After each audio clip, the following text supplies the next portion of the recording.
राम राम मराठा बंधु हिंदवी स्वराज्य संस्थापकुलु समुद्र नाविकादళ पितामहुलु स्वराज्यानिकी మొదటి ఛత్రపతి అయినటువంటి ఛత్రపతి శివాజీ మహారాజ్ యొక్క ప్రథమ సుపుత్రుడు 14 పైగా భాషలు శస్త్రము శాస్త్రము తెలిసినటువంటి మహాజ్ఞాని మహాపరక్రమి వీరు యోద్ధ తను చేసినటువంటి 127 యుద్ధాలలో ఏ యుద్ధంలో కూడా ఓటమి అనేది లేనటువంటి మహాయోధుడు 70 కిలోలకు పైగా ఉన్నటువంటి తల్వార్ను సైతం యుద్ధ కథన రంగంలో మెరుపులాంటి వేగంతో మెరుపులాంటి వేగంతో సంధించగలిగేటువంటి మరాఠా యోధుడు స్వరాజ్యానికి రెండవ ఛత్రపతి సంభాజీ మహారాజ్ గురించి మన అందరికీ తెలిసిందే. అయితే ఛత్రపతి సంభాజీ మహారాజ్ స్వరాజ్యానికి రెండవ ఛత్రపతిగా తీసుకున్న దగ్గర నుండి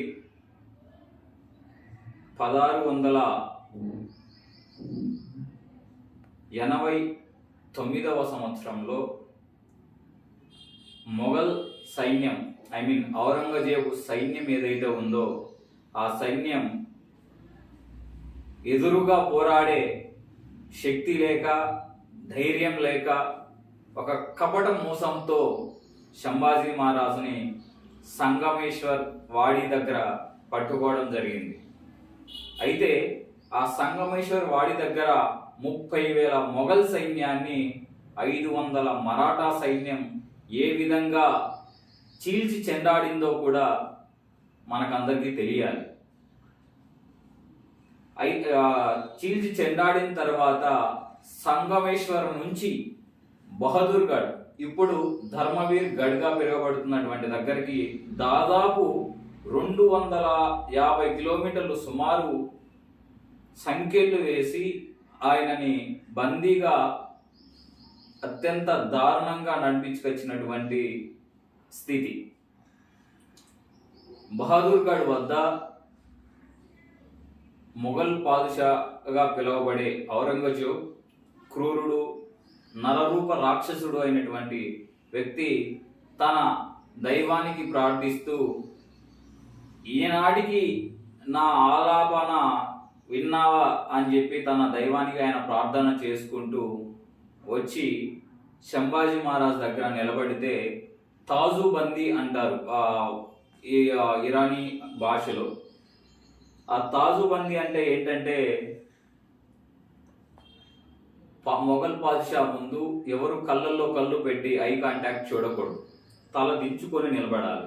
కానీ వీరుడు ధైర్యవంతుడు అయినటువంటి మహాపరాక్రమైనటువంటి Sambhaji Maharaj eye contact maintain చేస్తూ ధైర్యంగా మాట్లాడడం వాళ్ళకి నచ్చక వాళ్ళు అడిగినటువంటి అనేక షరతులకు ఆయన ఒప్పుకోక ధర్మం మారండి అంటే ఆయన చెప్పినటువంటి మాట, నువ్వు మరాఠాలతో కలువు, మతం మారాల్సిన అవసరం లేదు, ధర్మం మారాల్సిన అవసరం లేదు అని చెప్పి తిరిగి సమాధానం చెప్పినప్పుడు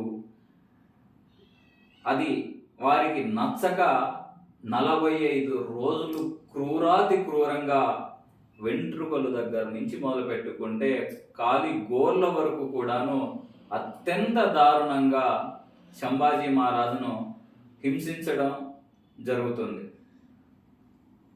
దాని తర్వాత ఆయనని ధైర్యాన్ని చూసి సహనం కోల్పోయినటువంటి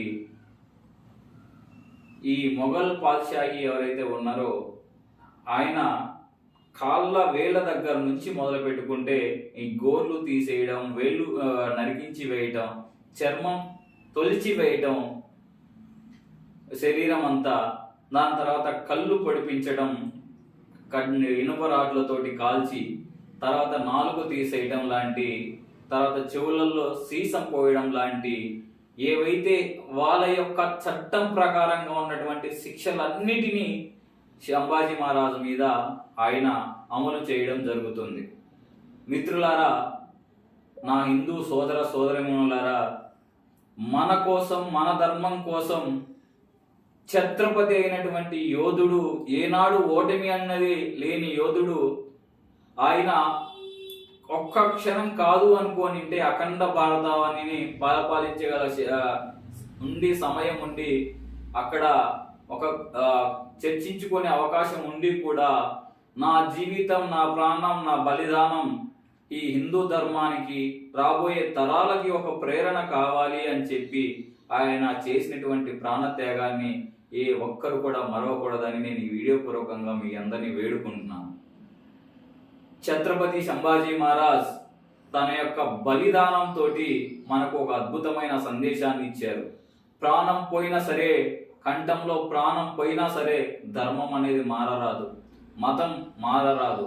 హిందూ ధర్మాన్ని, సనాతన ధర్మాన్ని ఎల్లప్పుడూ మనం కాపాడుకోవాలి, అఖండ భారతాన్ని తిరిగి సాధించుకోవాలి అన్నది ఆ ఛత్రపతి సంభాజీ మహారాజ్ యొక్క కళని మనం అందరం కూడా నెరవేర్చాలి, ఆయన యొక్క అడుగుజాడల్లో నడవాలి.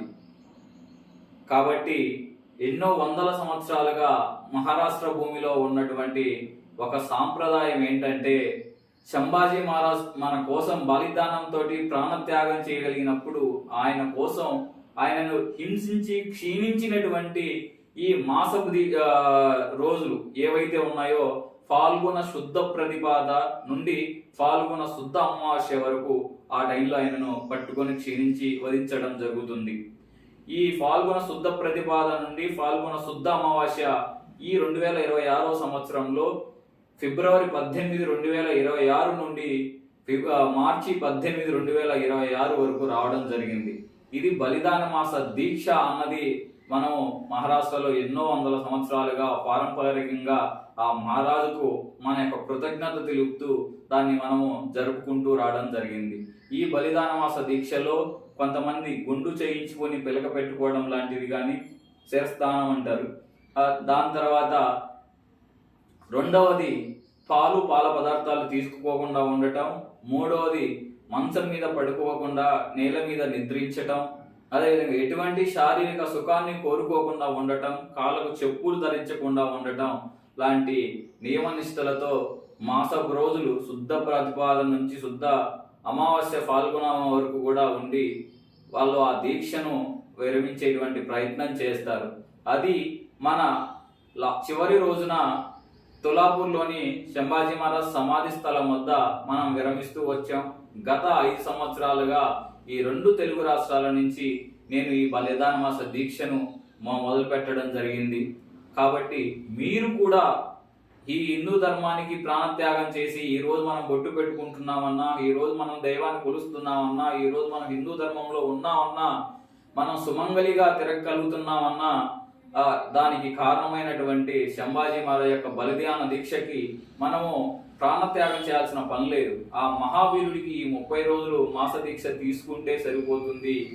ఈ దీక్షలో మీరందరూ పాల్గొనాలని నేను కోరుతూ ఈ వీడియో తోటి మీకు నేను సాదర స్వాగతం పలుకుతున్నాను. ఫిబ్రవరి 18, 2026 నుండి మార్చి 18, 2026 వరకు రండి, కలిసి బలిదాన మాస దీక్ష చేద్దాం. ఆ ధర్మవీరుడు, స్వరాజ్య సంరక్షకుడు అయినటువంటి ఈ ఛత్రపతి సంభాజీ మహారాజ్ యొక్క దీక్షతోటి ఆయనకు కృతజ్ఞత తెలుపుకుందాం. జై భవానీ, జై శివాజీ మహారాజ్, జై శంభూరాజే, భారత్ మాతా కీ జై.